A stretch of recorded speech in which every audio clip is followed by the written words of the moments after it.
Homer here, and what I'd like to do is just take a little time here with you and talk a bit here on this jig here for your table saw for putting splines into, say, such things as the miters on a picture frame or somewhat of that nature, whether it be to add strength to the corners or whether it just be for appearance in this respect too.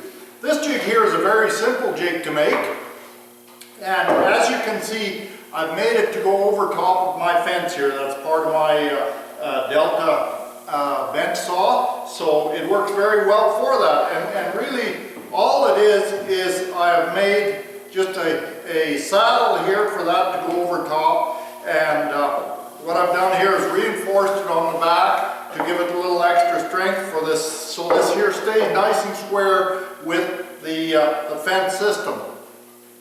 Now, how this works is you just place that over top of your fencing system like this here, and say like you have a picture frame in that. Let's assume this is what you want to groove out.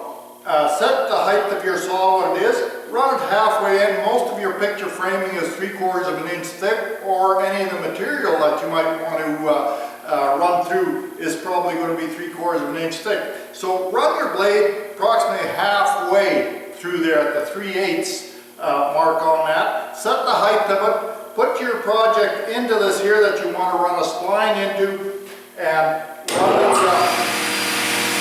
saw right through.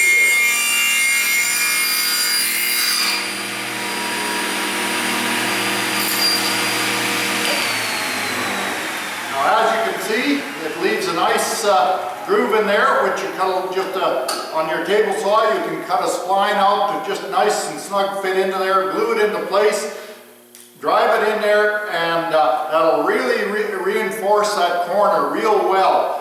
And what I like to do is depending on the type of wood you have, but say maybe if it's a maple frame or of a light colored wood, you might want to put say a walnut spline in there, something to accent the corners a little bit. It looks very decorative and does a real nice job.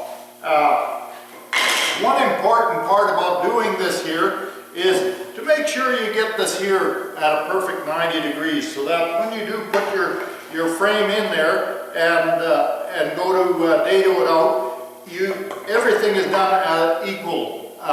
So you get a nice fit throughout, and it works out real well. So, other than that, it's just all glued and screwed together, and 3/4 inch plywood is what I've used on there. Just scraps basically from the cutoff of the saw, and cost very little to make, just a little bit of time, and they're fun to make. Jigs are fun to make. And this is just one more here that we've made for the table saw, and it works very well. Thank you.